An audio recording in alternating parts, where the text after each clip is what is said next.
yaran yilla domoro kadiyate boy jannon sikes restaurant sa nakko be ninna dimbal nimbe domoro kala janno domoro seneyata adiyata topotoro fanan kendema bije luntan during tamala abeka domoro ki janni adi manda wala de teka we bijele anim fanan ka fadi jang ikono e fa e ka fa minne ko pastry anim bakery iko fanan be kalele badde lomba conference lomba workshop lomba ye fo fendin lon dunia kono domoro betama nyillom international o toda number 1 amanke ba domola jandama e sa domo jang is atariya wo mu kubandi sa nakko sa futandi oto sa nakko be mu sikes restaurant ndaba nan janna mu yat ni manje dorom bijam aban CK's Restaurant, known for best quality food and customer satisfaction.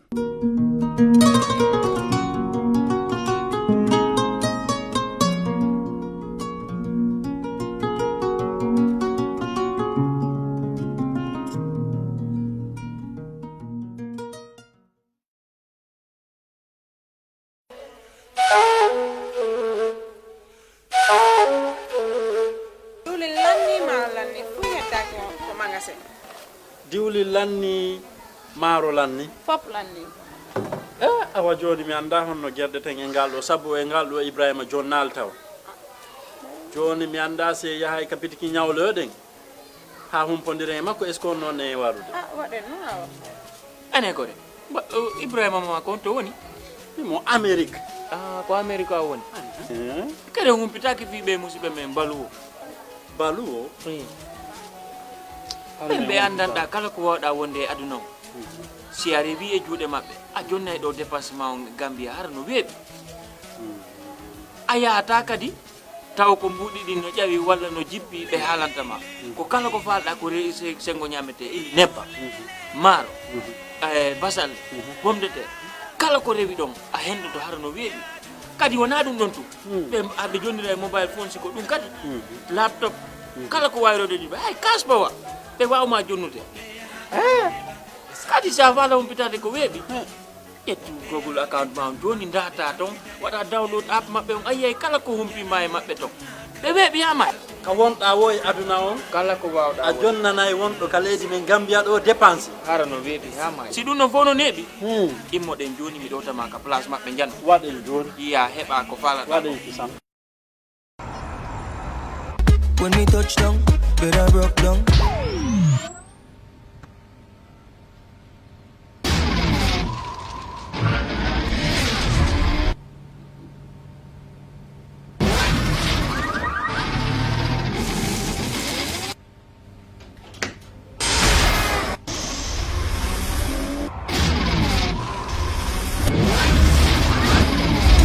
With Gamtel G-Fiber, now you can enjoy super fast internet in gigabytes. G-Fiber is affordable, stable, secured, and accessible to homes, businesses, and enterprises. With Gamtel G-Fiber, the future is speed.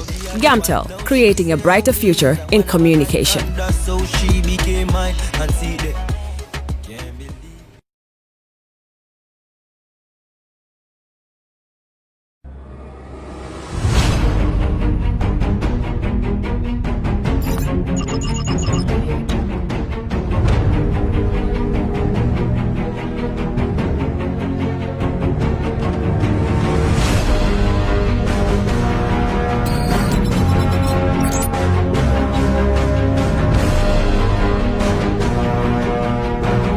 In communication, connectivity is everything. We ensure that the links never sleep. Quantities and qualities, all in our data service, providing efficient, reliable voice and data service. We believe if you're not up to speed, then you're going backwards. Communications have to flow as fast as the speed of light. Whatever business you're in, having someone who understands your needs is critical. That is why we just don't offer you technology, we offer you solutions. Enjoy Gamcel's internet broadband anytime, anywhere. Your national operator, Gamcel, Yaibaram.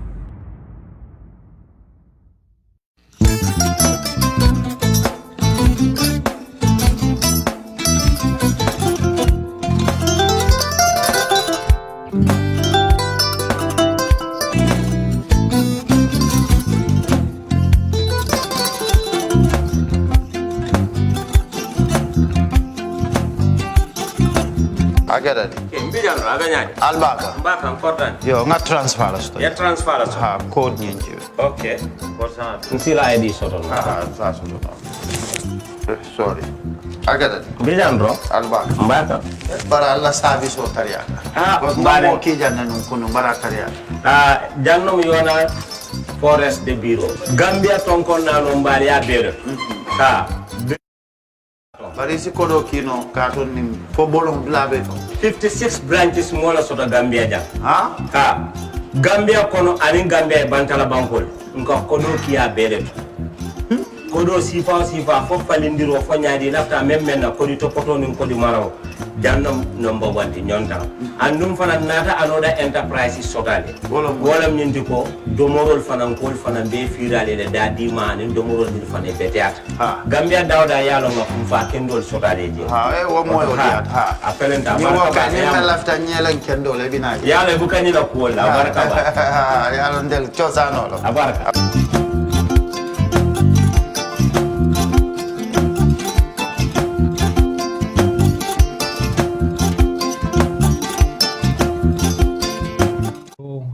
Hello, welcome to the 13th edition of the Facebook Town Hall, brought to you by the International Republican Institute to allow National Assembly members, CSOs and experts to shed light on the elections bill to be tabled in Parliament in December 2020. The bill will be validated by CSOs, the bill that was validated by CSOs, political parties and the Ministry of Justice in September 2020. Today, the town hall meeting is meant to allow Mr. Mohamed Kurubali and Lamin Sise of the Federation of the Disabled in the Gambia to discuss key issues relating to the people with disabilities, political participations in the Gambia. So feel free to send in your comments to the number 700-1520 and 5868404. That's on WhatsApp, 5868404. So we humbly request that people who will be sending their comments refrain from using abusive languages and confrontational languages as well. So we are respectful to each other's opinion, and this is a conversation. So I would introduce my panel, my guest tonight. That is Mr. Mohamed Fadera, who is the Mohamed Kurubali. Yeah, you are right. And he is the president of the Federation for the Disabled Organizations in the Gambia. And also Mr. Lamin Sise, to the far left, who is the second vice president of the same organization. So Mr. Lamin Sise, we start with you. Introduce yourself. Mohamed Kurubali, let me correct that from here. Go ahead with your introduction. All right, thank you very much, sir. My name is Mohamed Kurubali. I am the Gambia's first and only visually impaired magistrate and a lawyer by profession, and currently I am the principal magistrate of Brusubi Magistrates Court. I am also the president of the Gambia Federation of the Disabled, commonly known as GFD, and the secretary general of the Gambia Organization of the Visually Impaired, GOVI. Thank you. Thank you very much. We give you a chance to introduce yourself. Thank you very much. My name is Lamin Sise. I'm the second vice chairperson of the Gambia Federation of the Disabled, and also the development officer of the Gambia Association for the Deaf and Hard of Hearing. And I'm also the president of the Gambia Sport Association. Thank you very much. Thank you very much. So we go into the conversation, Mr. Mohamed Kurubali. Yeah. So to start with, let's identify firstly the categories of the differently disabled, or that for the categories of the differently disabled persons for which you stand for as an organization? All right, thank you very much. Gambia Federation of the Disabled, commonly known as GFD, is the umbrella organization or the umbrella federation of all persons with disabilities in the Gambia, representing an estimated number of over 300,000 persons with disabilities, including the visually impaired, hard of hearing, physically challenged, those with mental retardation, albinism, those with diabetes, autism, to name a few. And currently there are 16 different disabled people organizations in the Gambia that are legally and constitutionally registered under the umbrella federation called the Gambia Federation of the Disabled. So basically these are the kind of categories of disabilities that the umbrella organization called GFD represents and advocates for. Okay. So, okay, let's address them. We discuss them one by one, if time permits us, because they are all equally important. So now we'll be discussing about the challenges that the mentally and the visually impaired people face in their political participation. What is the level of participation of this category of people in the Gambia? Well, insofar as equality is concerned, as envisaged in Article 5 of the UN Convention on the Rights of Persons with Disabilities, and Section 33 of the 1997 Constitution, every individual, especially persons with disabilities that are considered as the most vulnerable or marginalized, should be given an equal opportunity in order to participate politically in elections. So meaning persons with disabilities, being the vulnerable or the marginalized, need not actually be discriminated against. But then, if we come to the participation of persons with disabilities, be visually impaired, be hard of hearing, be physically challenged, obviously you can see that political parties have not yet gone or gotten to that stage in ensuring that persons with disabilities have that political competence, that political consciousness in order to participate in election. Because the mental perception of these political leaders, or let's say the electorate themselves who vote, will have this negative concept that the fact that this person is blind, or the fact that this person is visually impaired, or the fact that this person is hard of hearing, or the fact that this person is physically challenged, will not have that political will, or the political muscle, or the political competence in order to contest for election, which is actually a misnomer, which is actually a misconception. So as persons with disabilities, the fact that we know that these are the solid challenges that are being faced by persons with disabilities, we ensure that we continuously sensitize or enlighten these political leaders, this electorate, to know that disability actually is not the characteristics that could define the future of persons with disabilities, or that disability you are living with should not actually hold you back. In as long as you are a person with disability and these challenges exist, these misconceptions exist, we ensure that we enlighten the electorates and the political leaders to understand that there are a lot of abilities in disabilities, that obviously whatever can actually be achieved by a so-called able can also be attained by a person with disabilities, no matter whatever category he or she falls onto.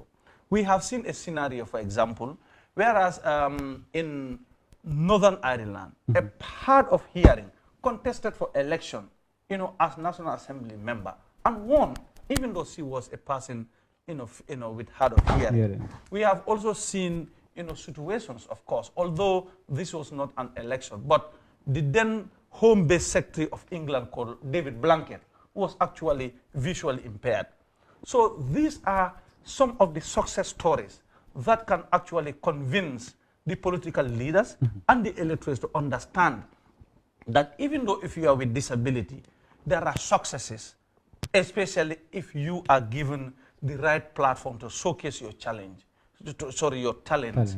And if you are given the opportunity to participate, that is the time you will realize that indeed, even though with visual impairment, you are definitely very eligible, very competent, actually to be very successful in the political arena. And we are quite convinced that in as much as advocacy is concerned, in as much as we are continuing to advocate, like Kerr, for example, trying, in collaboration with IRI, trying to ensure that at least the public is awoken from their sleep. The public is sensitized. The public is enlightened. They are being told the reality. And we are given the opportunity equally as the others. We will be able to convince them beyond reasonable doubt that indeed persons with disabilities can be the same champions as the other able persons are. It's just a matter of not being enlightened, not being informed, not being sensitized. But obviously these are possibilities, and insofar as we understand together that these are the challenges that are being faced by persons with disabilities by virtue of the negative or wrong perceptions of those people down there, we do not also blame them. Maybe they did not know. But the fact that you are trying to televise the session for us to send out messages, and if they give us opportunity, definitely they will be convinced that, oh, on the whole, what I had before was a wrong conception, was a misconception.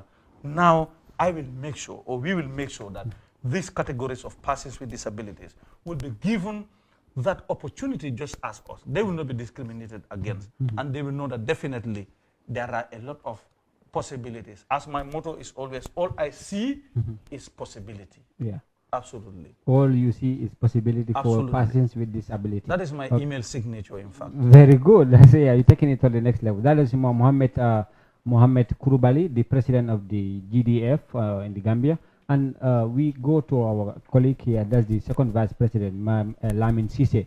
So could you possibly tell us what are the challenges that people with disability face in terms of their political participation? Thank you very much for that question.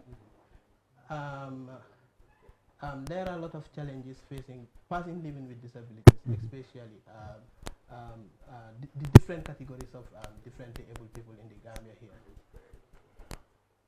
And I believe all these challenges are caused by those so-called normal people who make this difficult and who make us to face these challenges in the Gambia. And the other thing is lack of advocacy and lack of sensitization. This is why most of the people are doing this thing and making things difficult for persons living with disabilities in the Gambia.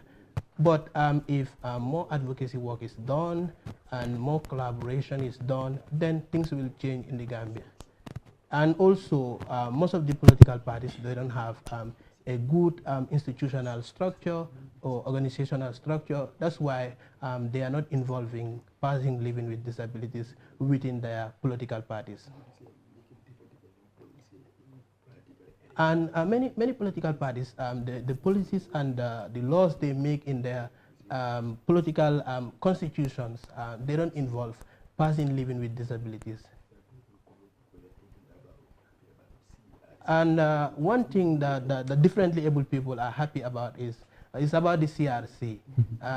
This is something which the differently able people highly recommended, and they were very happy about the CRC constitution. It protects the person living with disabilities. And unfortunately for us, when the bill was passed to the National Assembly, the bill was thrown away.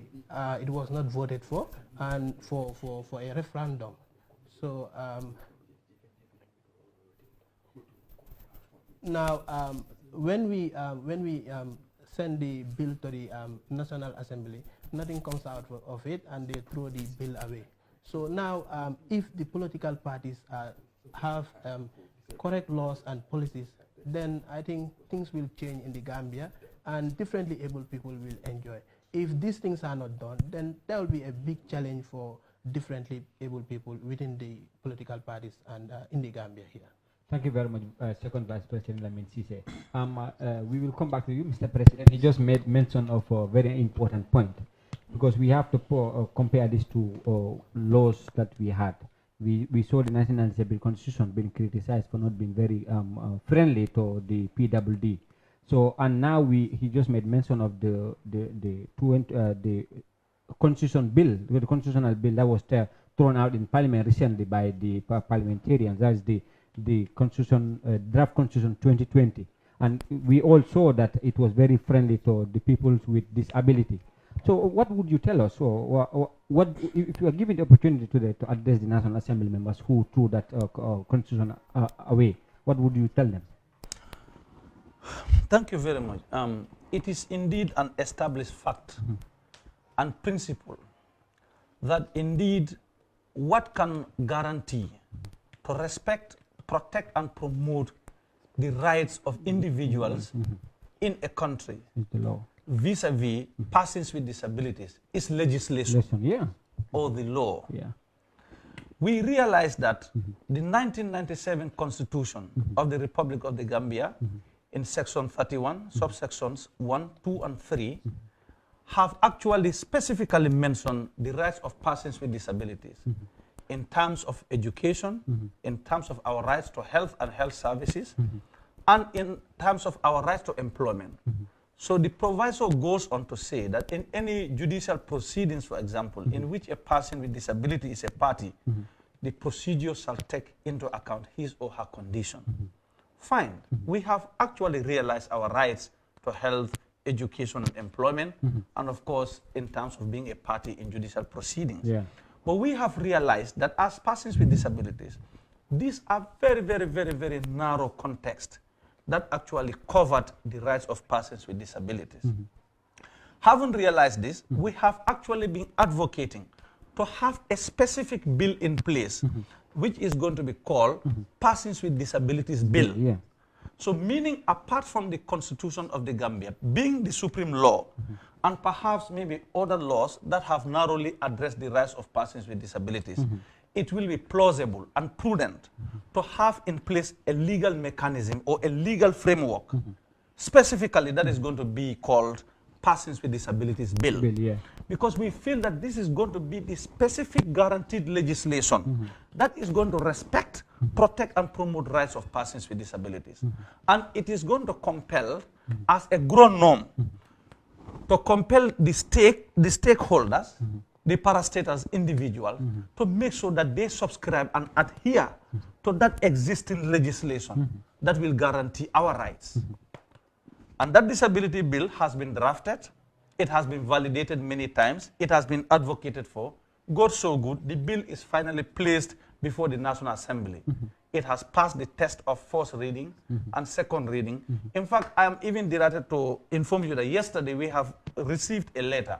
The Federation received a letter from the Human Rights section of the National Assembly that we are going to advise them at least regarding the bill on this Friday, 27. That's good news. So which means there seems to actually be a beacon of hope that obviously the bill is actually making a progress before the Assembly itself. So now I will come to that of the draft constitution that has been actually killed or rejected before the National Assembly. We understand that it fails actually the litmus test or the threshold to meet this, why it could not actually proceed. So that constitution, let's say, generally was for the interest of everybody. That's how the drafters actually put it. So now the bill is placed before them, so it could not actually pass the litmus test. So obviously it was killed out. But I can say that even before it was actually placed before the National Assembly, Gambia Federation of the Disabled, thanks to the United Nations Development Program, conducted 2 days validation or review of the said constitution. Although we were very, very well engaged by the CRC itself, Constitutional Review Commission, to at least give them our inputs, that we feel are going to be very relevant in the constitution. And obviously, I must be very candid to you that the drafters, from the CRC, captured almost everything from our own comments or from our position paper. So we were actually quite optimistic that if this bill passed the test before the National Assembly, then the National Supreme Constitution is really going to guarantee our rights to be respected, protected, and promoted. But persons with disabilities, I know with many Gambians, were so disappointed that obviously this bill that was geared towards upholding the interest of all Gambians, including persons with disabilities, could not succeed. But even though it does not, we are actually optimistic that our specific bill is also there, at least, to pass the litmus test and to help us at least, guarantee our own rights. We will come back to the persons with disabilities bill that is already in Parliament. Yeah. So, Mr. Vice President Lamin Sise, we will ask you a follow-up questions to what you just mentioned about the draft constitution that was paralyzed at the Parliament. So now, tell us what were some of the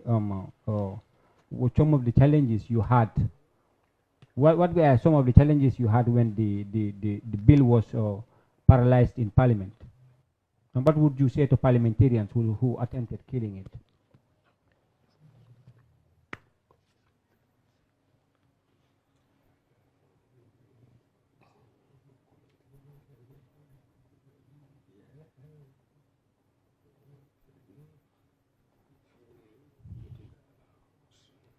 What we feel as within the committee responsible for making the position paper for the CRC, we feel that when the constitution failed in the National Assembly, we feel nothing is included, and the government did not protect our rights and our fundamental human rights.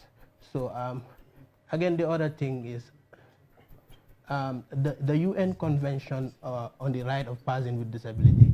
Gambia is a signatory, and most of the rights or most of the articles and the laws included in the UN Convention on the Right of Persons with Disabilities, the government is not implementing it. So we have been discussing with them, we have been meeting them, and we have been advocating for those rights to be implemented in the Gambia. But I have two minds, or whether it's a negative thinking or a positive thinking. I think the situation of the differently people in the Gambia is like they have hope or they don't have hope, because they leave us on the fence. We are neither on the right side or on the left side. They just leave us on the fence. They are not protecting our rights. Thank you very much, Mr. Lamin. So now let's come back to you, Mr. President, Mr. Mohamed Kurbali. So now you just made mention that you received a communication from the National Assembly regarding the bill, the disability bill that is already before them. So now, could you possibly tell us what are some of the few progressive clauses you have there, which you believe when they come into force, your rights will be better protected? Honestly, there are a lot of clauses. Of course, since the bill has been drafted, presented before them, to me personally, and I'm quite sure that all persons with disabilities and even everybody will align themselves with me. I feel that all the clauses that are encapsulated in that bill are of equal importance to everybody and to persons with disabilities. I've talked about education, which is indeed very paramount in the bill.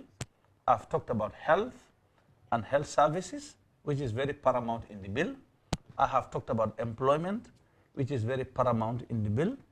I have talked about political participation, which is very paramount, actually in the bill. The woman's right, or to be empowered, is very paramount in the bill, because now I always say that the agenda of the world in these days is what? The rights of women, the rights of children, the rights of persons with disabilities, and of course the rights of the elderly. So you can see that these are some of the progressive clauses we think are really going to make differences, particularly when the bill is passed. And of course there is also going to be established a disability council, that is also going to be a disability advisory board that is going to advise, and that is going to be meeting very frequently, at least to advise the government and stakeholders on key disability issues or matters. And obviously you can see that recreational centers are also going to be built in order to empower persons with disabilities right, at least to recreational centers. Schools also are going to actually be established, and facilities and equipment that are very relevant in order to help persons with disabilities perform effectively and efficiently are also going to be committed, at least to the government and other stakeholders, at least to help persons with disabilities. The rights of the children, remember the Gambia government, as he said, is a signatory to the UN Convention on the Rights of Persons with Disabilities, since ratified by the Gambia since 2015. So the Convention on the Right of the Child, because I have been the chairperson of Gambia, of the Children's Court, at least for 3 to 4 years now. I'm very much passionate with children, particularly children with disabilities. It's also mentioned in the disability bill, and although it has been also recognized in section 28 of the 1997 Constitution of the Republic of the Gambia, and as well as the UN Convention. So some of these are actually the progressive clauses which we think are going to effect a very positive change in our lives when the bill is enacted into law and assented to by the President. Thank you very much. That's very good. Let's proceed further now. That is well understood. We hope that the bill does not suffer like the Constitution bill suffered in Parliament. Absolutely. Yeah. I hope so. So we see progressive nature from your part. Right. So now let's proceed on your involvement in political parties executives. How has political parties involved people with disabilities into their executive councils, committees? I must sound exclamatory here to say, Well, anyway, we have also actually been engaging a lot of CSOs and a lot of relevant partners. And of course, as I speak, to be frank, I'm not trying to be biased, but I must extend a profound thank and appreciation to Westminster Foundation for Democracy. That is actually having a country rep here called Mr. Madi Jobate. He has actually organized a lot of sensitization programs, a lot of trainings and workshops, from Westminster Foundation of Democracy to Gambia Federation of the Disabled. He ensures that every activity regarding political processes or political activities or affairs, Gambia Federation of the Disabled and other disabled people organizations will be contacted and be meaningfully engaged in these exercises. So there, I'm not trying to sound political, but this is an actual fact that GDC, Gambia Democratic Congress of Mr. Mama Kande, on the whole, has a place for persons with disabilities. And insofar as we are concerned, I think that it seems that GDC, that is Gambia Democratic Congress, is the only party, insofar as I know, to my knowledge, right, where you have persons with disability as an executive member of the party. So obviously we have advocated and enlightened other political parties to so emulate GDC to ensure that at least even within the realm of their executive, you will have persons with disabilities, so that that person with disabilities will be able to sensitize them, will be able to educate them, will be able to inform them that obviously persons with disabilities shall also be given an opportunity, a leeway in order to contest. You understand? So in terms of decision making, policy making, programming, planning, persons with disabilities should also form a core of their political structure or of their political executive in order to advise. Because the UN Convention on the Right of Persons with Disability is trying to restate that including persons with disabilities in decision-making processes, in programming, and in planning is always a relevant strategy for any progressive government or progressive society. So meaning if political parties that are always vying for the seat of president of a particular country. So if they have failed to put into consideration both in short term and long term persons with disabilities to be included in their executive, because inclusion is what we are actually advocating for. So which means even if there happens to be president from that particular political party, you understand, to lead the country, will always continue to marginalize, to discriminate against, to neglect persons with disabilities. So this is why we are telling them, please, in as much as you are planning, you are taking decision, always ensure that persons with disabilities form at least the core of your executive political structure. So that in the event you happen to put up a candidate and that candidate happens to be a successful president of the country, then that president will take into account the plights, the needs and aspirations of persons with disabilities as, you know, the most vulnerable, as the marginalized, as the neglected. So we hope that, obviously, again, I must reiterate, I'm not trying to be political here, but then other political parties should emulate Mama Kande's party to have in their executive persons with disabilities so that we can go together and enjoy the national cake together. Otherwise, the state is still going to face a problem of marginalizing or discriminating against persons with disabilities. Thank you. Thank you very much. Oh, that's the president of the GDF, Mohamed Kouroubali, saying that the political parties in the Gambia have not been doing enough to incorporate or include persons with disabilities into the executive committees. And he will make it categorically clear that he comments the GDC for having disability wing and a disability member of their executive committee. That is a step in the right direction with as far as inclusion is concerned for people with disability. So, Mr. Lamin Sise, the second vice president, we come to you. So, could you possibly tell us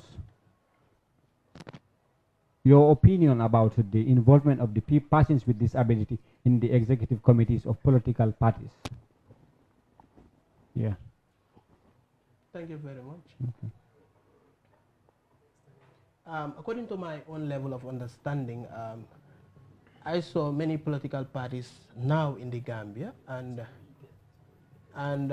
what I understand from most of these political parties, I think they are exploiting differently able people, using them as people who will campaign for them, and people who will help them to win a particular position. They only remember the differently able people or person living with disabilities only when they are doing their campaigns. They call them and they will join them and do their rallies and other meetings, so that when people saw that, they will start saying, these people are also advocating for person living with disabilities. So this is why they always involve person living with disabilities only when they are doing their campaign. So within the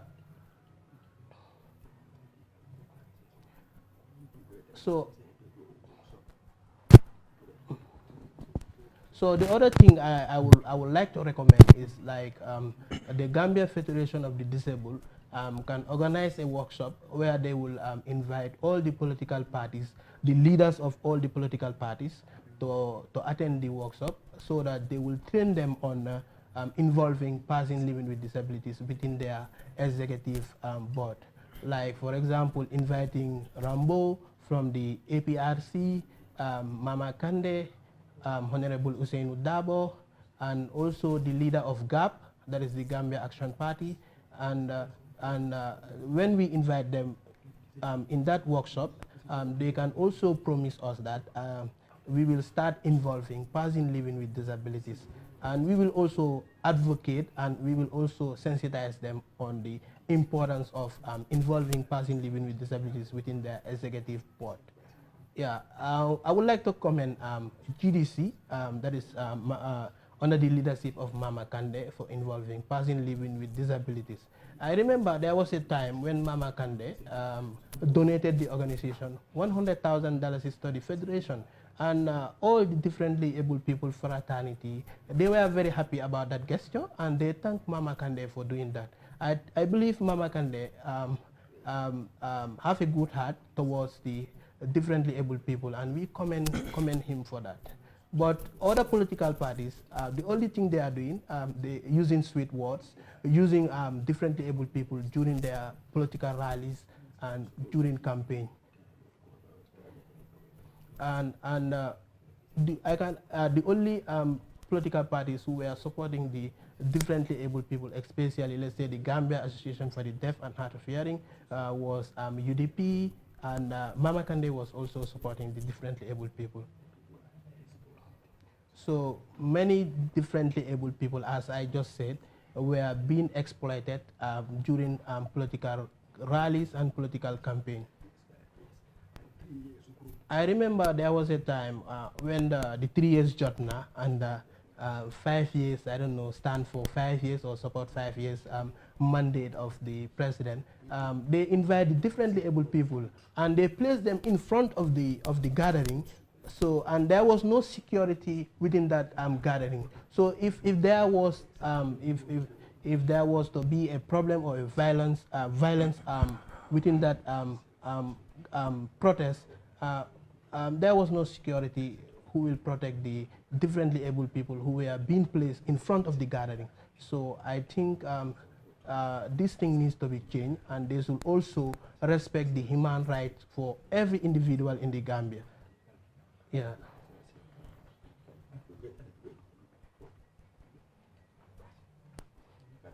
Yes, the organization can advocate for individual person and the differently able fraternity as a whole. But I think most of the institutions need to take steps and do something to protect the differently able people in the Gambia. But I will commend Mama Kande under the leadership, GDC under the leadership of Mama Kande for helping the differently able people and including a person living with disabilities within their executive board. I believe everybody is normal. Not calling this person is a person living with disability or this is a normal person. Yeah, we are all normal. Just look at me as an example. I look good, and I thank God for helping me. I'm living my life the way I like it, and I thank God for doing that for me. If the political parties did not involve persons living with disabilities within their executive board members, I wonder how they they make these certain policies within their political parties. Thank you very much. Of course, thank you very much, Second Vice President Mr. Lamin Sise, for that remark. So it's quite clear that from the GDF part, the GFD, yeah, that is the political parties has not been doing enough to include the persons with disability into their executive committees, and they specifically commended the UDP and the GDC for including them into the executive, and also the GDC, the UDP, that's true, and Honorable Usain Dabo for supporting them at some point. And now we proceed to the candidates who are how has political parties put up candidates who are persons with disabilities? Has that ever happened in the Gambia? Well, I think the short answer is no. That insofar as we are concerned, within the political arena of the Gambia, no political party has ever put up a candidate who is a person with disability to contest for a particular seat. Be mayoral, councillor, chairman or president, which is the bigger position. It has actually never happened, to shortly answer your question. Okay. So, and a follow-up to that, about the political involvement of people living with disabilities. So, what instruments do you have at the Gambia Federation for the Disabled to support potential candidates who wants to come and participate in politics? And has there been any form of consultation as to where someone who is living with disability wants to join politics through registering a political party? To vividly answer that question, I must first refer you to the status of the Constitution of the Gambia Federation of the Disabled, that although Gambia Federation of the Disabled is non-political, non-sectarian, non-governmental organization. This is how the status of the federation has been defined in our constitution. Which what I mean is GFD's constitution. But that is only limited to the scope and the status of the federation itself. So we have been guided, we have been cautioned by our own constitution, that governs all persons with disabilities. We must respect it. However, we had plans. Of course, we need to support our members to go, just to prove the skeptics wrong, you understand, in order to paralyze their misconception. Initially, and of course, we have also equally thought of at least one person with disabilities because there was parliamentary election, there was council election. So if we are talking of equality to all, we are talking of at least putting up at least a person with disability to contest in one of these elections. Because in as much as the President of the Republic is being vested powers by our Constitution to nominate National Assembly members, you understand? Yeah. And of course, thank God to the former regime, that is the former regime of APRC, the then President of the Republic, Yahya Jammeh, at least nominated a National Assembly member who was actually, blind, by the name Captain Singh. And we were grateful for the President, including persons with disability, to take up that position as a National Assembly member, first ever in the country. So I must also be very fair, as a very good arbiter, to extend thanks to President Barrow also, for having nominated one of our members, who is totally blind, Ndeye Seka, to be member of the National Assembly. So you can even see that the dynamism is going to be this. Had the 2020 Constitution, bill succeeded in the Parliament, in that Constitution, in fact, the drafters candidly, crafted that this time around, 2 seats as National Assembly member was accorded to the Gambia Federation of the Disabled to make sure that we put up 2 candidates, but they are going through election by persons with disabilities themselves, are going to decide which of the 2 persons with disabilities as candidates will qualify to be members of the National Assembly. So which means the ratio has increased from 1 to 2. So we were expecting that at least if the Constitution had succeeded, at least 2 of our members were going to be National Assembly members. But it is yet, let's say, unfortunate. But we are definitely, as I said, we are definitely planning. We are definitely working on it to make sure that this time around, of course, even from the position of being a president, because there is an adage that a person who makes the impossible possible is the educator. We will continue to educate, to showcase our talents, our abilities, in proving the skeptics wrong, that even the highest position down there, the office of the president, National Assembly member seat, councillor or chairpersons, we want to make sure that this time around, at least we go in. But there has also been another dynamic possibility here. Okay. For the first time in the history of the Gambia, that the mayor of Kanifing Municipal Council, had nominated a person with disability as a councillor, which was Ibrahim Akoli. You understand? And now we have Modu A.F. Bahum, who was nominated as councillor by the mayor of Kanifing. And also, at least to move the trend to that of Brikama. So you can see that we have a representative as a councillor, that the chairman of Brikama Area Council, that was vested power in the Local Governments Act to nominate, you understand, although did not say to nominate person with disability. But these 2 are very much sensitive to make sure that in their nomination, person with disability can be here to represent the disability fraternity. We have one in Kanifing, we have one in Brikama. So before I conclude, to that of Banjul, the mayor Rohi Malik Low has also been consulting me in many occasions, at least because he says he wants to see that she has a person with disability as a representative. In fact, recently we have this Women Enterprise Fund, which is also accorded to persons with disabilities, to be specific. And she consulted with me that she had in mind to nominate one person with disability as a woman to be part of that Women Enterprise Fund. So obviously we are making a headway. Our sensitization or enlightenment are definitely making difference in ensuring that we convince the stakeholders, individuals and parastatals, to bring the aspects of inclusivity, to totally include persons with disabilities in their agenda, to enable persons with disabilities participate in all these walks of life. Yes. Okay.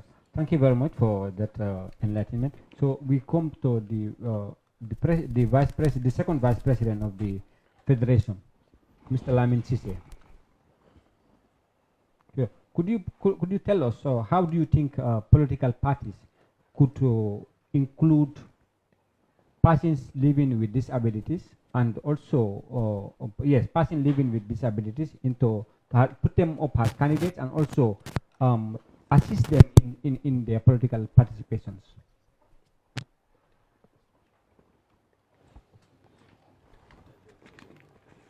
Thank you very much. That's a very important question.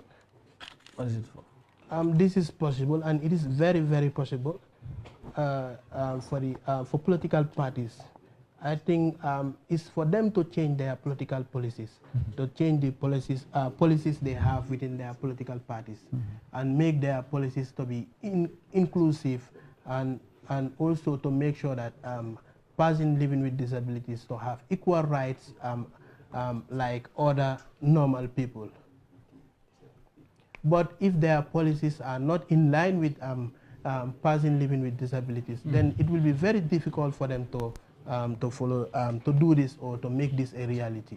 But if their policies are changed, they can include persons living with disabilities within their political parties, and for them to also take positions and to contest during elections also. So it is possible, and if they change the policies, then it is possible for persons living with disabilities to take those positions and contest within election.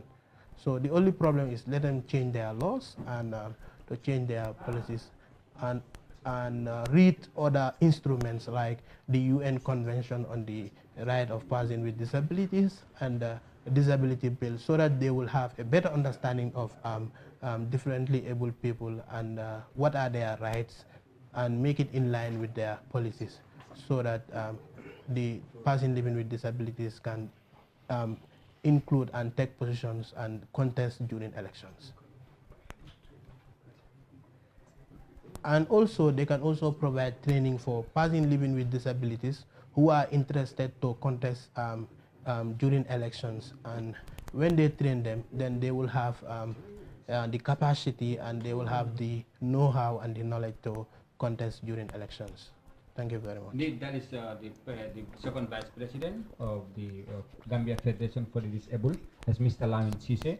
He said it is really possible, it is only possible if the political parties changes their policies, which is quite true, and because it is the instrument on which all political parties are run.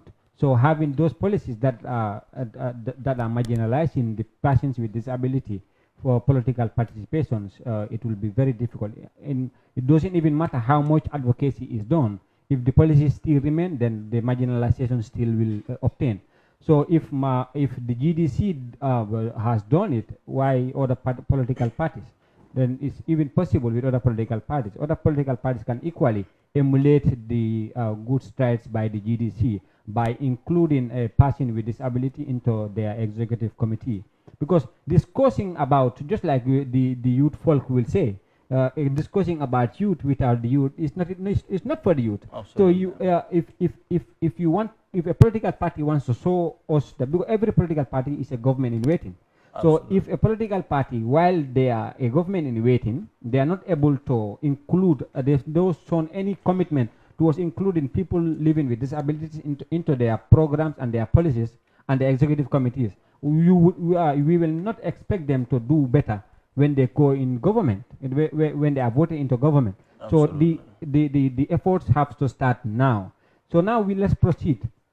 We spoke about the political participation, executive committees, how people living with disabilities could be put up as candidates and also become party members. So now let's move to the election process, starting with the voting process, the voter registration process. What are the few challenges that people living with disabilities face when they go into registration to register for voting? Okay, this is also a very fundamental area that we need to dwell on, and to make IEC aware, to make other supporters aware, and the political parties as well. Insofar as I am concerned, and everybody is concerned, election is a very important electoral process by which every qualified individual or citizen should be given that right to participate in order to exercise your rights. Yeah, that is constitutionally given. Yes, absolutely. That gives right it is constitutional. For everyone, regardless of whatsoever. Yeah, it is constitutional. The right to vote and be voted for. Yeah. Yes, that is the universal adult suffrage. The right to vote and be voted for. Yeah. So meaning every qualified citizen, in as long as the legislation, be the constitution, be the other electoral or Elections Act envisages. So obviously, nobody is excluded. Yeah, no, every qualified person should be given that right to exercise. So now, we first begin with that of registration process. Yeah, it is very important. One of the challenges that is being often faced by persons with disabilities is what we call accessibility. That accessibility can be defined in different areas. For example, maybe the particular building or area where registration exercise ought to be conducted is not friendly to persons with disabilities. Maybe for the physically challenged, there are not accessible structure. You understand? Either there are no ramps, if it is upstairs, whether there are no elevators or escalators. So it is restricting the right of accessibility or movement for that of the physically challenged. Right? So now, if we also talk about the visually impaired, for example, like whether there is this accessible format in the form of document or even in the physical structure, whether the information contained is available in braille format or in tactile format or in a soft copy or electronic format, is something that is also lacking within the activities of IEC to have the visually impaired register. Because if you look at, for example, Article 2 of Definition section of UN Convention on the Rights of Persons with Disability explicitly states that communication or information shall be available to persons with disabilities in braille format, sign language interpretation format, tactile, audio, and other formats. So which means all categories of accessibility in terms of communication or information are well couched for that of persons with disabilities. And if you also look at sometimes the distance at which the registration exercise or voting exercise are to be done, are not also friendly to that of the persons with disability. Somebody who is being amputated, for example, works on crutches, may actually lose interest to go and find that particular registration place. Which is 3 kilometers far away. Far away. Or will find it difficult, you understand, in order to go and vote because of the distance, as you say, 3 kilometers or even more. More, sometimes more, yeah. Sometimes more. So these are actually some of the challenges. Like the visually impaired, for example. Remember, we are talking about secret ballot. This is the system that is being used. If I am to vote for a particular candidate, you need not know perhaps, unless if I want you to know. But the blind or visually impaired will go and find the officers sitting at the table. They say, oh, this particular person is blind or visually impaired. So he or she has to be accompanied by someone in the room to exercise his or her voting right. Yeah, that's, the person will ask, who do you want to vote for? If I say Mr. X, somebody will hear and say, oh, this one, he has voted for Mr. X. Because I've heard him communicated to say that he wanted to vote for Mr. X. That takes away the secret. But technology had made it very easy. So IEC should ensure that they exhaust these technological means and make the process accessible. But thank God, I must say that, to be quite frank, they are involving GFD very, very, very well in their election exercises or activities to find out what mean or accessible mean can we put in place to ensure that you vote. Last time, one of their members told me that this time around it's going to be accessible to all categories of persons with disabilities. How? They told me for the visual impaired, we'll make sure we put tactile on the ballots. So meaning if the person has come, leave him very freely. If he is totally blind, he will feel the tactile on the particular ballot. If he sees that this one is Mr. X, oh no, I don't want to vote for it. Move into the other one. This one. Because remember, blind and visual impaired have 2 or 3 methods of reading, either by way of braille or tactile, or by listening to the screen reading voice. That is the speech synthesizer. So we move on to the actual ballot because it has to be big. Feel it and say, this is Mr. Yeah, this is the right person I want to vote onto. Because he or she has to be trained on the voting exercise. You feel if it is actually with a marble, for example, like if we are going to maintain that system, but I know we are no longer use that. You just feel on the top and put in your marble. It's not, so yet, if it's it not yet official. We are still with the marble. Yes, we are still with it. Yeah. So if it is actually paper voting, for example, that one also, the name of the candidate, if this is going to be written on the braille format, categorically for blind or visually impaired, you will feel and know that this is the one I want to vote for. Then you just enclose it and actually go away. So as I say, accessibility, you understand, is the main challenge. And information also is important. That sometimes persons with disabilities will not have the right information, you know, about the electoral processes, about the election procedures, about the exercise of your voting rights, you know, activities, etc. So we are so optimistic that since IEC is definitely fully engaging us, we will ably sensitize them, as it is done in other advanced world, to give persons with disabilities the right opportunity to exercise, you know, their voting rights, to exercise their franchise, the right to vote and be voted for in an election. Absolutely. Thank you very much, Mr. Mohamed Faler, the President for the Gambia Federation for the Disabled. Now we proceed and talk to our second Vice President, that's Mr. Lamin Sise. Now we are talking. We are moving into voter registration and elections. What are the challenges that persons living with disability faces, most especially during the voter registration process, considering the accessibility of those polling stations or registration centers?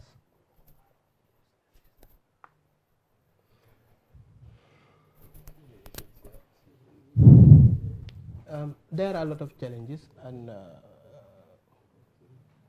there are a lot of challenges as what Mr. Krobali, my able chairperson, has just mentioned about some of the challenges persons living with disabilities are facing in the Gambia. Like especially within the polling stations, persons living with disabilities face a lot of challenges, and those places some of the time are not accessible.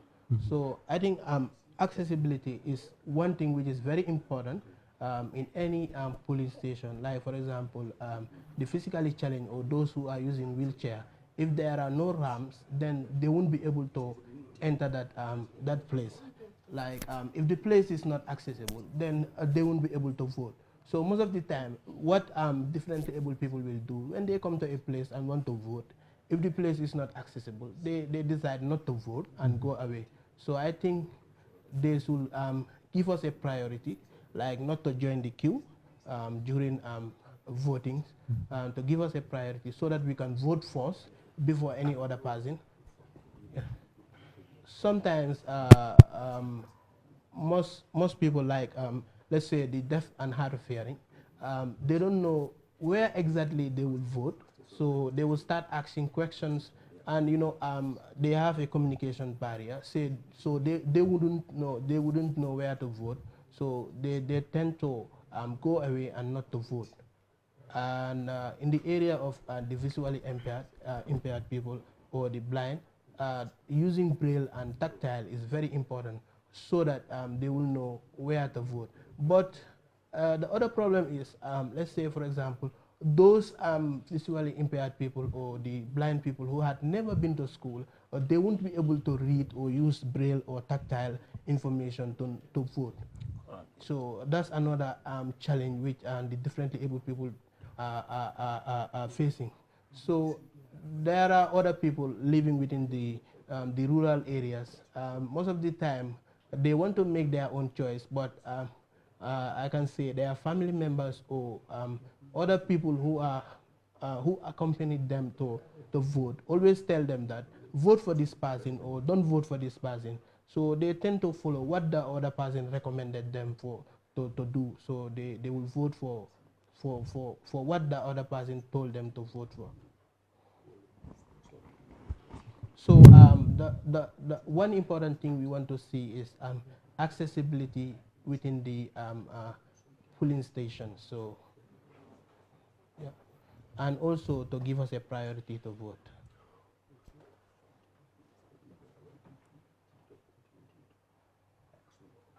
And also, we the differently able, the IEC should give us the opportunity to serve as election observers and or political parties agents to see how election is being carried out within the Gambia here.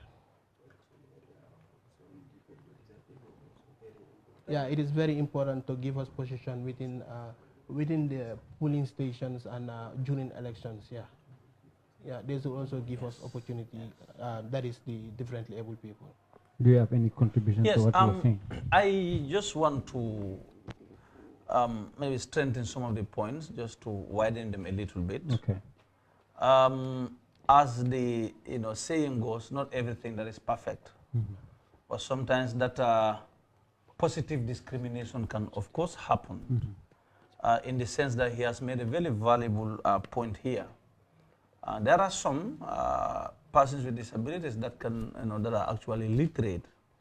Like, for example, some visually impaired or blind may not be able to recognize if it is to be done, if the recognition or the identification is going to be done by way of maybe image, maybe a photo of a person.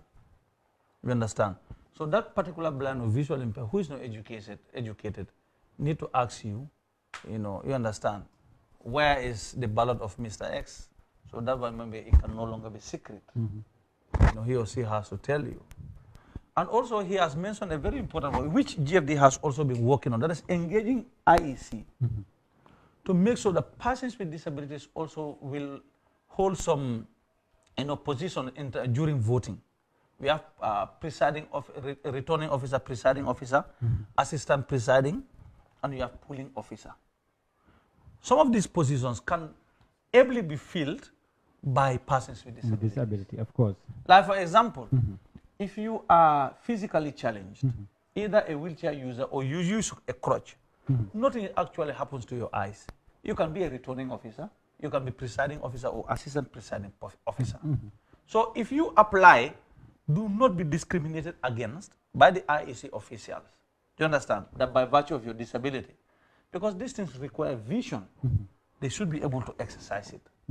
Polling officer, as I understand, is simply sitter when one comes, dipping his or her thumb into the ink, just to know that it is indelible, and he or she goes to vote. Are you calling for a priority to be given to persons living with disability insofar the election officers are concerned? Yes, of course, yes.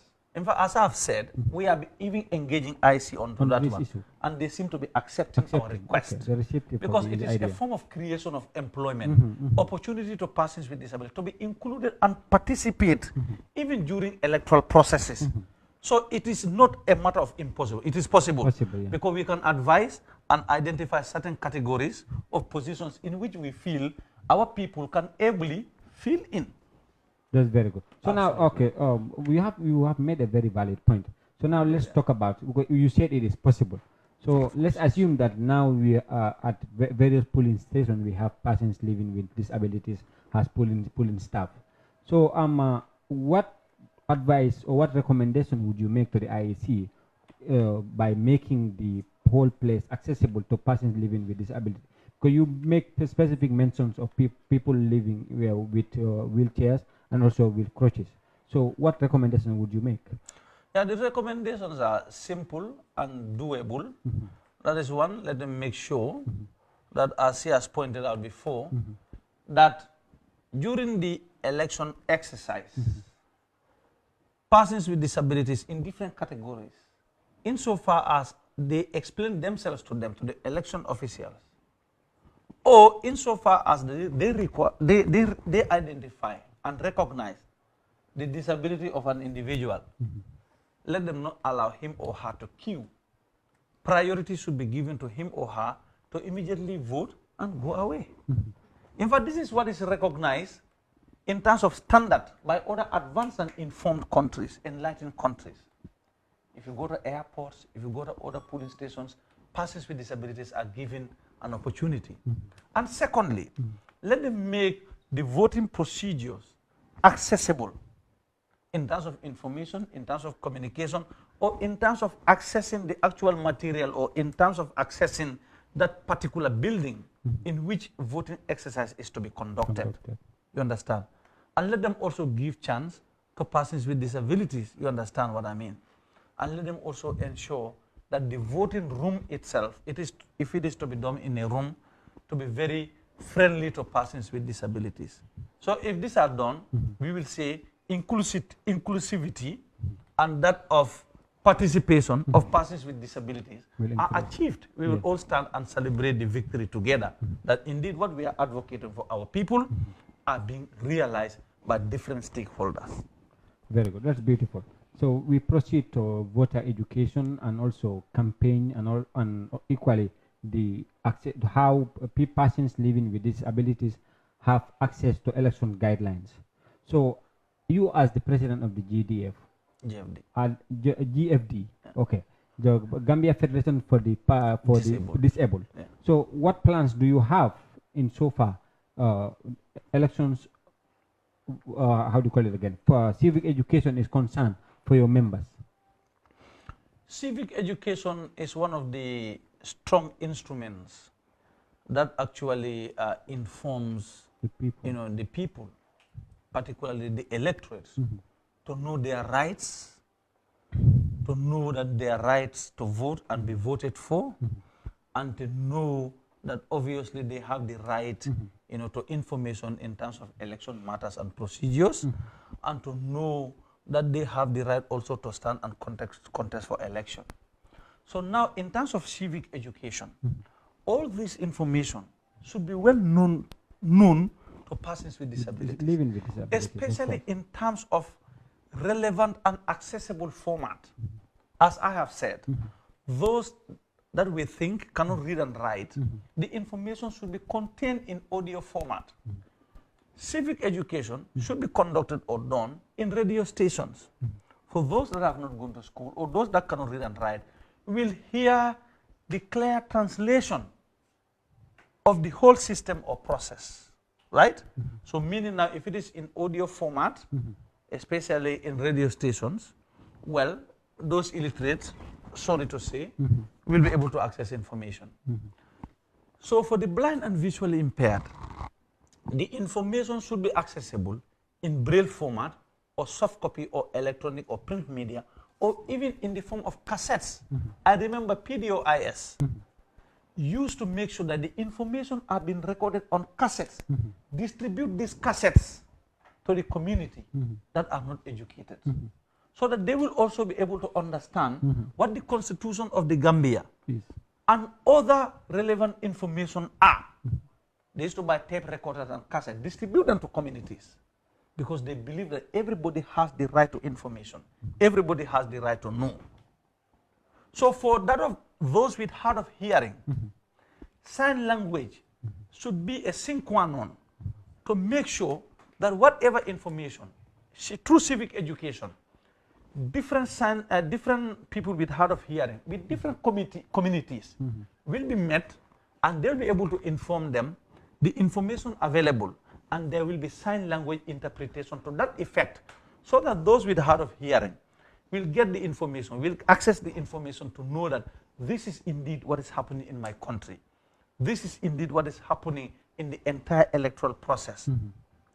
The physically challenged, that cannot also go, as I said, even though they have the vision, you understand, identify and know where they are living, or organize seminars or workshops, invite these categories of persons, you understand, enlighten them, train them, give them this information at a particular place. And then they will be able to know that, yes, indeed, I was not met, but I was invited and I was informed. I was told that these are some of the ongoing activities. So if these are done, I'm telling you, there will be equality. We will all be on equal basis with those that we call the abled. There will be few or no discrimination, against persons with disabilities. And you see, everything is about a process, and everything is about training.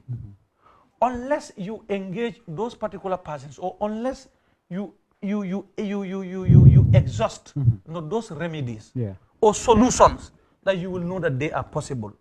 But if you only sit and say, well, I think this and this and this, without actually engaging into the practical realities, they will not be possible. So definitely, everything is possible. There is nothing impossible. Before, in fact, it used to be except changing a man into a woman, but some are saying that scientifically now that is possible. So obviously, with persons with disabilities also, everything is really possible. Okay. So coming to the Vice President, we were talking about civic education, because it's a very important component to making sure persons living with disability access information and elections guidelines during elections, so that can increase their participation in politics.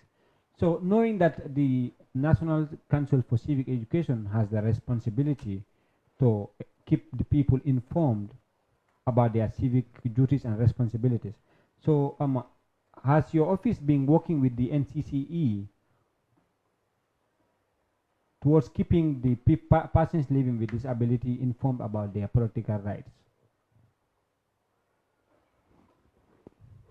Thank you very much. That's a very good question. The National Council for Civic Education, I normally saw them on TV or on Facebook, on the social media.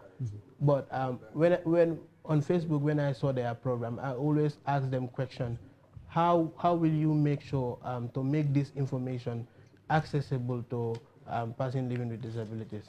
And I always tell them that your program is not inclusive, because a sign language interpreter is not involved during your program. So deaf people are not hearing, and deaf people are not understanding what you people are discussing. And sometimes I even screenshot their program and share it within my social media page and start criticizing them, because they are not involving differently able people, and these differently able people are not understanding what they are advocating for, or what they are making people to understand. So if the National Council for Civic Education is inclusive, then persons living with disabilities will understand more and know more about their civic rights. So I think they have to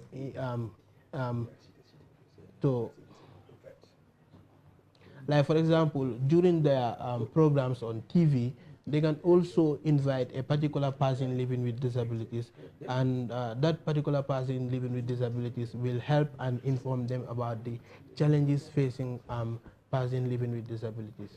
So this is very important, and they should try and integrate persons living with disabilities within their program. And the other thing is language interpretation, that is including sign language interpreters. Like, for example, if you see, for example, GFD, that's the Gambia Federation for the Disabled, like when they have meetings or workshops, they invite, 5 members from each of the DPOs, and also they invite a sign language interpreter who will help and interpret for the deaf people and the hard of hearing.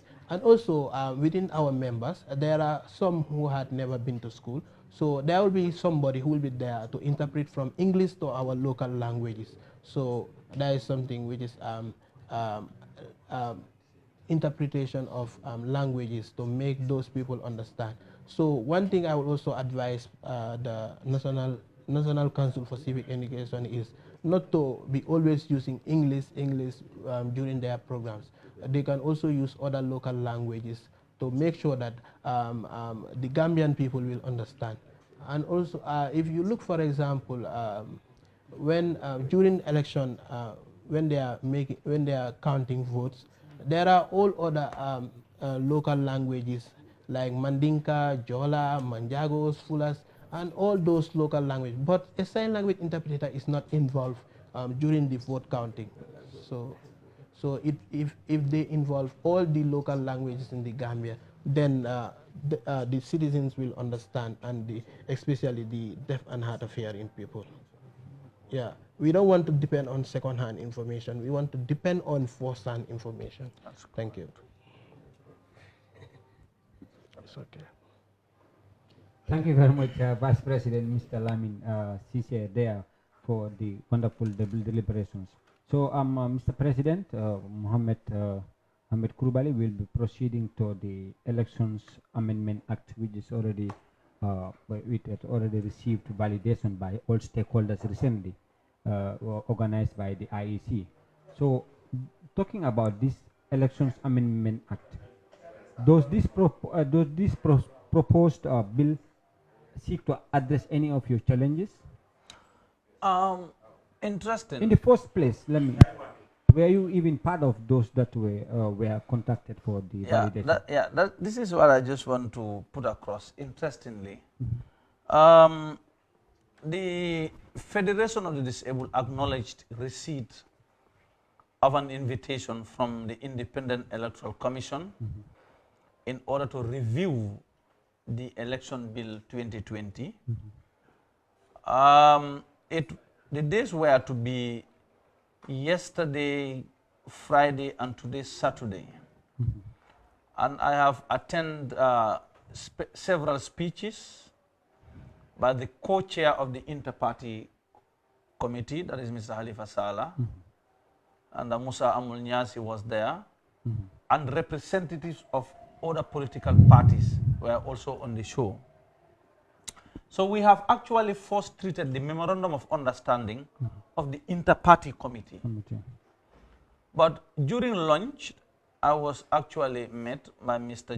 Suleiman Juf. He asked me, are you representing a party? I said, well, I am here to represent the Gambia Federation of the Disabled for 2 days. That is yesterday, Friday, and today, and tomorrow, Saturday. That's supposed to be today. Well, according to him, he said, no, well, organizations are only invited to grace the opening ceremony. So meaning that this particular important day, which is today, that is going to be wholly centered on the Election Bill 2020. So meaning that organizations are not partaking or participating in that. I said, but according to the invitation letter, I am supposed to be here for 2 days, that is yesterday, and tomorrow, that is today. Saturday. Yeah. He said, yeah, he drafted the letter, but stricto sensu, organizations are only supposed to, attend the grazing, the opening ceremony. So which means, I said, well, I will adhere to your wordings, although that is not envisaged in the letter, but you say you wrote the letter. So meaning today, the important part of it, that is the election, revision, act of this 2020, maybe, unless if it is foreseen by other enlightened individuals to bring the issues of persons with disabilities into light. But this may or may not be done today because a person with disability or Gambia Federation of the Disabled do not have a representative to participate in that exercise or in that process. So we are not actually sure as to whether our plight or our needs or our concerns are going to be captured in that election revision bill of 2020. So meaning right now, they are there since morning. They must be treating that bill. And of course, party leaders may join them later for the closing ceremony. But definitely right now, we are in limbo, in not actually knowing what could be happening or whether the needs and plights, of persons with disabilities are going to be couched or captured in that bill. If I were to stay, I know that I will make very valuable point because I was there as chairperson of the federation and as a legally minded somebody. But then this is what he said. Then I had to adhere to his advice. So, but I will also follow up, whatever is being put in that election revision bill to see whether our needs are being captured there. If they are not, so we still follow them up.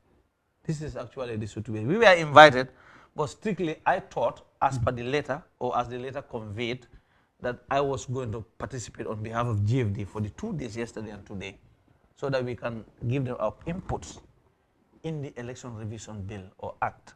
But later, Mr. Juf said he drafted the letter. He said the organizations were only there to attend the opening ceremony. So the rest of the days, that's to act on the election revision bill entirely was for the political parties, and maybe an order whatsoever.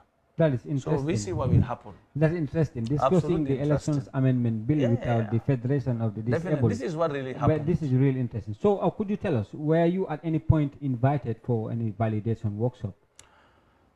Yes. I will not actually call it validation. Yes. I can say yes. We were invited in validation workshops, with the IECs to look at certain rules and regulations.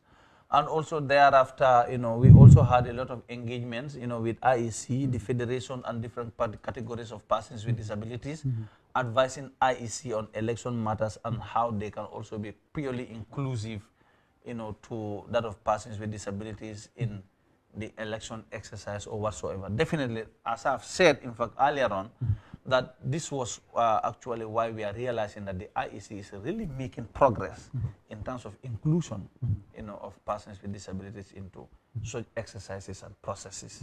Absolutely.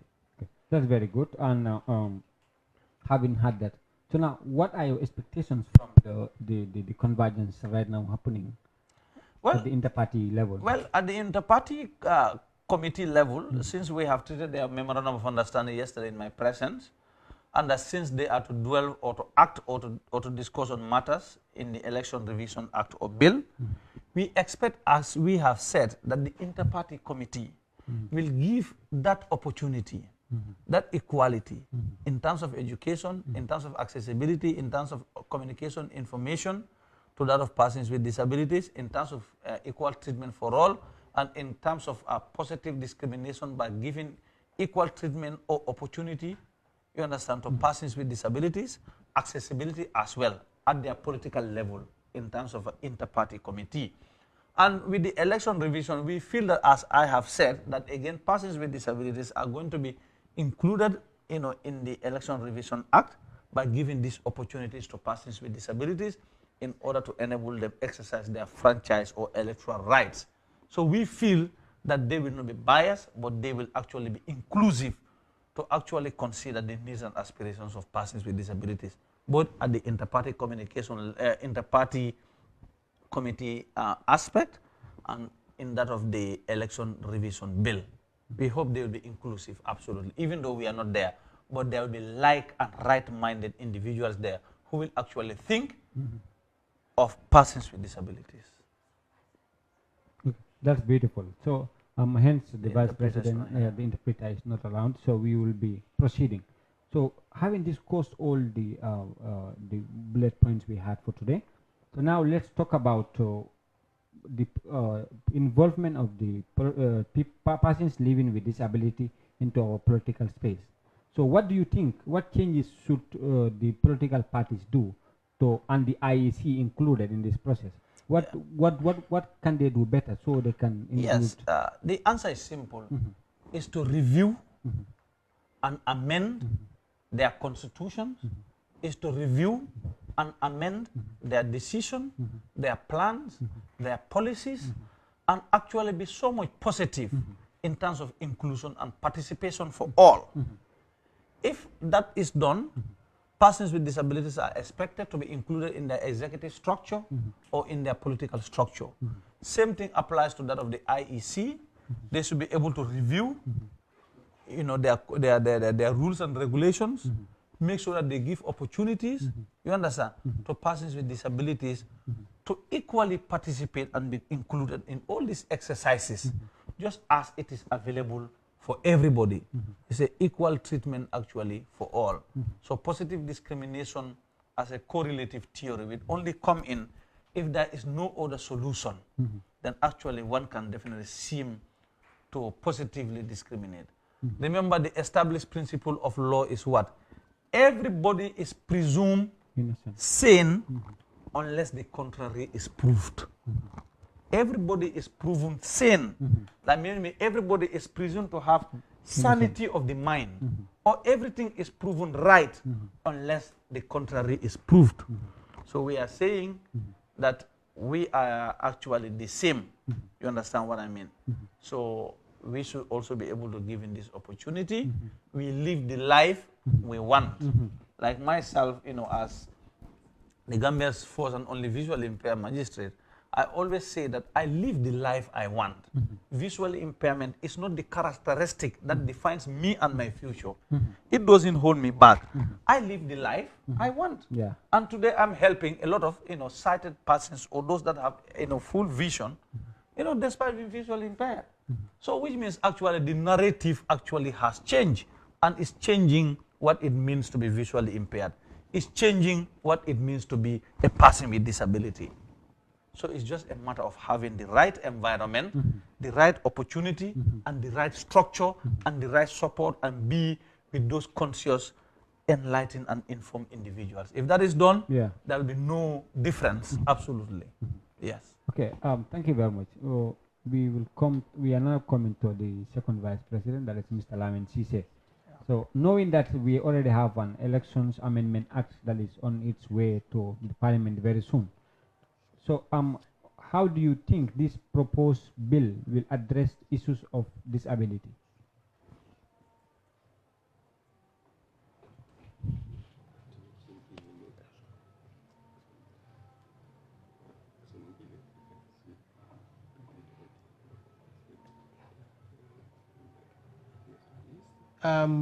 With regards to the election bill, I've been reading the bill, but I can say most differently abled people are not aware about the election bill, and they don't know more about the bill. But if IEC come up with an initiative to train and inform the person living with disabilities about what is in the bill, so that they will understand more about the bill. I think IEC is having a document, that is the bill. They can also communicate with the person living with disabilities, or communicate that information within the organization, that is the Gambia Federation for the Disabled, so that the differently abled people will have a better understanding about the bill. Thank you very much. So, Mr. President, let me come to you shortly before we conclude. We've discussed about all those areas that your organization is involved in. But I have not heard you talk about albinos. Is it part of your mandate? Yes, I think I've talked about albinos when I was talking about categories of persons with disabilities. Okay. So albinos are persons with disabilities. And if you look at that of the structure, the board structure of the Gambia Federation of the Disabled, GFD, the treasurer of Gambia Federation of the Disabled is a person with albinism, is an albino. Okay, I would like to highlight some of the very important challenges of albinos or of people living with albinism in the Gambia. In the Gambia, okay. We all know simpliciter, that albinism actually is these are categories of people that lack melanin in the eyes and in the air, as a result of albinism. So they are also, of course, categorized as persons with disabilities. They have difficulties. Generally, as I have read and understand from the concept of albinism, in fact, almost all albinos are those that have low vision. They are short-sighted because of lack of melanin in the eyes. So they also often have difficulties, especially like with the way they are, like if they are to walk outside, especially when the sun is very hot, it disrupts and affects their body. That could lead to skin cancer. Wow. That could lead to dry skin. So they face these challenges. So they should be given what we call at least the right spectacles, maybe sun glasses, to prevent them from being disturbed in the sun whenever they are walking. And they also need what we call sunscreens. Like they need creams to apply onto their body, so that when they go outside, because remember they also have the right to move, or the right of movement, the right to access other places. And I can tell you, people with albinism, they are very intelligent. I have cause to interact with a lot of them. In fact, the head of communication at the National Assembly is a person with albinism. Yeah, sure. You understand what I mean? I have had an albino, who actually is at the University of the Gambia, almost on her 40th, and she's the treasurer of the Gambia Federation of the Disabled. She's intelligent.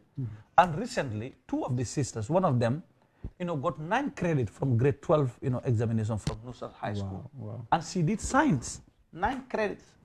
And one of them again, who was in grade 9, also, got, 6 to 7 credits. And she's now attending Methodist Academy. So they need sunscreens to apply in order to in order not to be disturbed, whenever they are working in this grade. They need to be given glasses, and they also equally as persons with disability, because they are part of us. In fact, their association is called AGA, Association of Gambia Albinos. This is a specific, albinism group that is also advocating and representing the voice and the rights of people with albinism in the Gambia. And their association called AGA, Association for Gambia Albinos, are registered under the federation.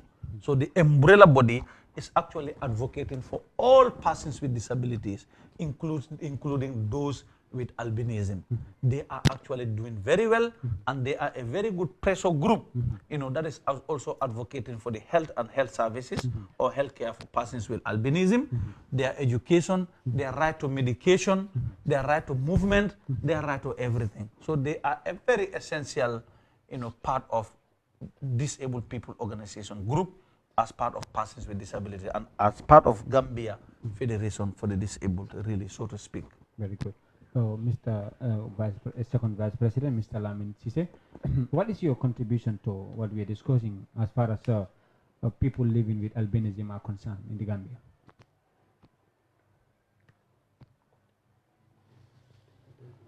Thank you very much. As the second Vice President of the Gambia Federation of the Disabled, I enjoy most of my time with the treasurer, that is who is a person living with albino, and in the Gambia, and I can see their organization is an active organization, and they are advocating for the rights of person living with albinos, and they have a lot of challenges, like they don't have resources, lack of resources, like cream, glasses. So these resources are very expensive to buy, and this is why most of them are not using it. So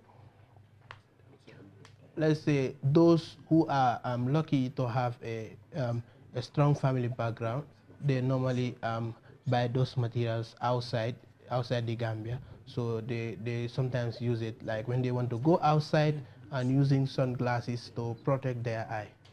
Yeah. But for others, what they do is like when the sun is very hot, they don't go outside. They wait until the sun is not that much hot. So they start going out. Like there is a country like in South Africa, there was a problem facing albinos. So like their skin was showing rashes and other pimples on their bodies. So this is because of the effect from the sun making problems on their skin. So, and other countries, sometimes they attack albinos, cutting their body parts and using them as sacrifices, or using them as parts to make themselves rich, or meet other marabouts to do certain spiritual activities. So these are most of the challenges the albinos are saving. I know the albinos, and they are all good people, and they are smart people, and some of them are in the University of the Gambia, and they always cooperate with other differently able people in the Gambia here. Thank you very much. We just heard from the second Vice President of the GFD that the resources that are needed by the people living with albinism are very expensive. So government is thereby requested to come to their aid, because it's very difficult to keep someone at the one place, because considering the fact that the sun is always hot, and if they go, they have some consequences negatively. So government should look into those areas. Mr. President, before we leave, what are your final comments? Yeah, my final comment absolutely is not long. I am a privy, I could remember, to a very short article. Yes. when I have read during my primary school days. This was actually what was encapsulated in the Social and Environmental Studies textbook, or SES textbook. I read this article since I was in grade 4, and I still have it on memory, but I find it very relevant here. So of course, my conclusion is going to be predicated or hinge on that particular passage in Social Environmental Studies book when I was in grade 4. This was around 1994 up to date, and I still have it in memory. And the passage reads, yes, it is the combination of government and people working together in unison and harmony that will lead us to achieve the progress that we all desire. We must stand together as one people and move forward as one nation. For if we insist in pursuing our personal goals without keeping our collective objectives and responsibilities in mind, then indeed we shall be divided, and divided we shall fall. Yes. So this message is actually sent out to the government of the day, to every stakeholder, civil society organizations, parastatals, and other individuals who shared the same vision with persons with disabilities. And of course, I must extend my sincere thanks and appreciations to you personally moderating this session, and to the cameramen, to some of your support staff, to IRI, to Kerr Fatou, for actually making this happen in order to give that enabling environment to persons with disabilities in order to send our message. And I will conclude that the International Day of Persons with Disabilities, some call it World Disability Day, has been set aside by the United Nations General Assembly, Resolution 48/3, to set aside every 3rd December as International Day of Persons with Disability. This is a specific day that is set aside by all disabled people organizations in the world and by all persons with disabilities to commemorate and observe, remind the governments and stakeholders their responsibilities towards persons with disabilities. So Gambia Federation of the Disabled is also actually on the verge of commemorating this day. Very good. So this time around, we want to commemorate it as it is set up on the 3rd December. We want to decentralize it, move to West Coast region, in order to commemorate this day.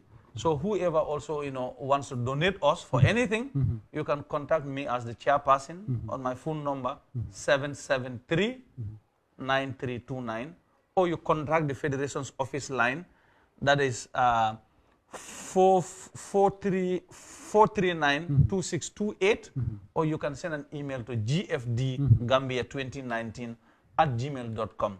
We actually appreciate everything. Thank you very much. You can send in your donations to the GFD, and your Mr. Lamin Sise, your closing remarks, because time is already up. I would like to say a very big thank you to IRI and Kerr Fatou for giving us this opportunity in Kerr Fatou to discuss about the challenges differently able people are facing within the Gambia here. And I would like to say your questions touch my heart, and I am very happy with your questions, and I will say a very big thank you to you and IRI, Kerr Fatou, and all the staffs of Kerr Fatou. And I will also what my able president says, we would like to seek support from the general public also to donate us and to support us so that we will celebrate the International Disability Day.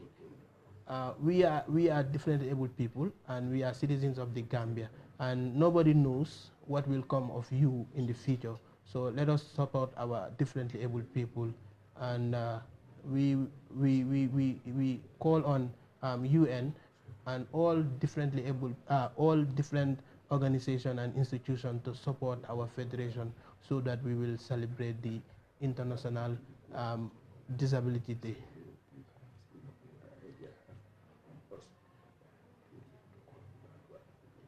Anytime you want to invite us into this program or IRI, you can invite us, and we will be ever ready to share with you and advocate for the right of person with disability. For the Gambia, our homeland, and to the Gambia ever true. Thank you. For the Gambia, our homeland, and for the Gambia ever true. You are reminded, viewers, this was the Facebook town hall organized by the International Republican Institute, and I am your moderator, Mr. Omar Mba, and it was brought to you by the IRI. My guests were the president of the GFD, that's Mohamed Kouroubali, and also the second vice president of the same federation, Mr. Lamin Sise. They were discussing about issues affecting them as persons living with disabilities. And this is the end of the program for today. Join us next week by the grace of God, and we take a leave of you until then. Thank you all. Thank you very much. Thank you.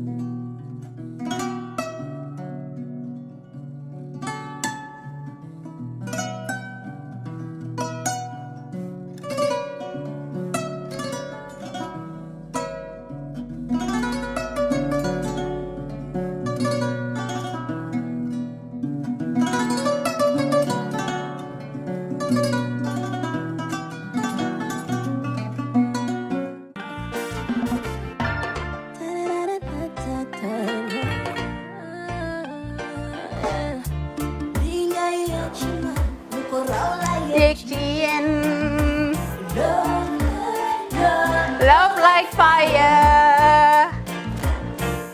Wow.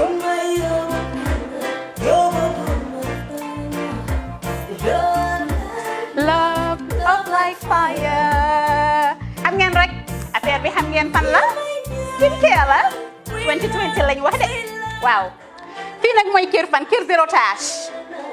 Perfect skin. Skincare saa su ne rek niñ ko dee defee rek. Loo lañ soxlaati rek. Maanaam bu dee am problème ci seen skin, yéen xam ngeen fan la. Fii ngeen di ñëw. Suma xarit yeeg am di jàmm yi nga xam ne taas daf lañ sonaloon, xam nga doon xeesal ba la ka xum.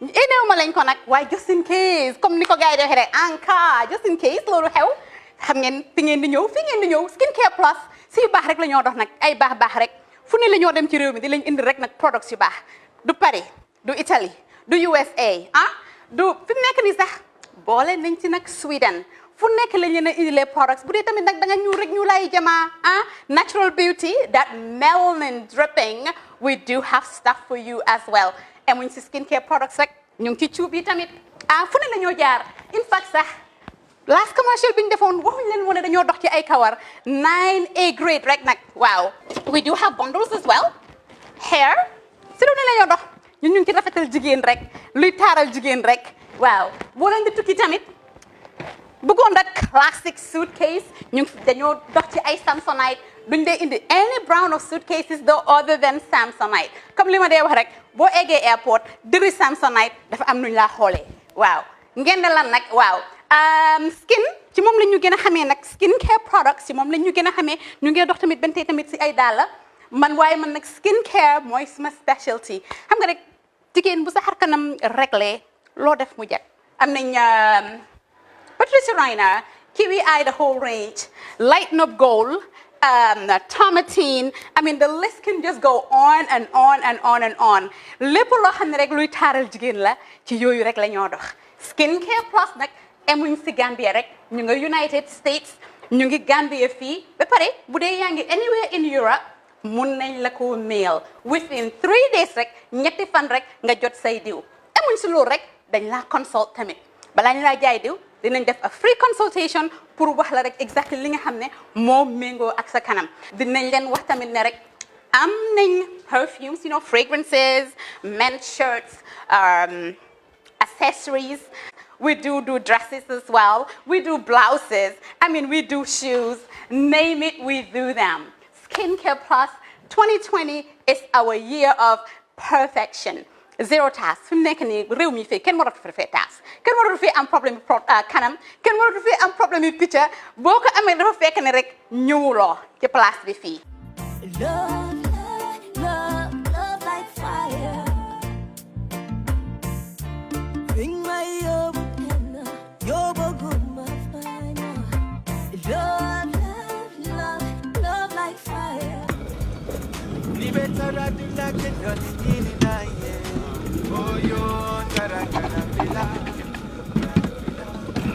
No, ini bara. Okay. Welcome. Basically, lot of lala me along is cool, man. That I can really relax. What the madam? Yeah, that's what the madam? Yeah. Let them do somebody. That's right. Grand villa.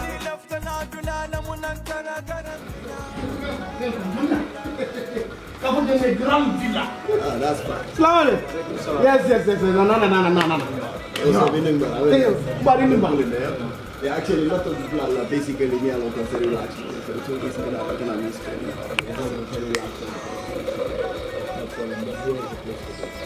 Nina Fanny say what? Nidia, Nena Grand Villa is the best guest house in the Gambia. Beji andikam Grand Villa Guest House. Na labungul bebe senyaring adu na bungul bebe nyarandiring coming ibela fila ila suwe taranyame. Intel Grand Villa na kiliano la lafino wale mukamwati intel kang. Na ye sabati Grand Villa yela kodo na fa kalamuta.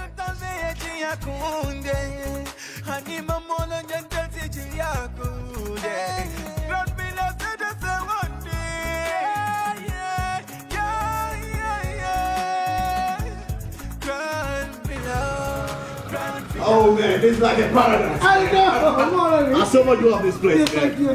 Trust me, I love this place. Nkamulu samba na watu nyuma. Kapin jang anyo te Gambia kon. Grand Villa. I tell you. Yes, manga babo samba. I love this place. Okay. Yes, mura kabos. I love this place, man. Oh yeah. Ni lafta na kuo keso sotola. Futama Oljuntum Paradise Estate. Mbaya kumandiroke 7527218. Wale futana website auto www.grandvillaguesthouse.com. Grand Villa Guest House.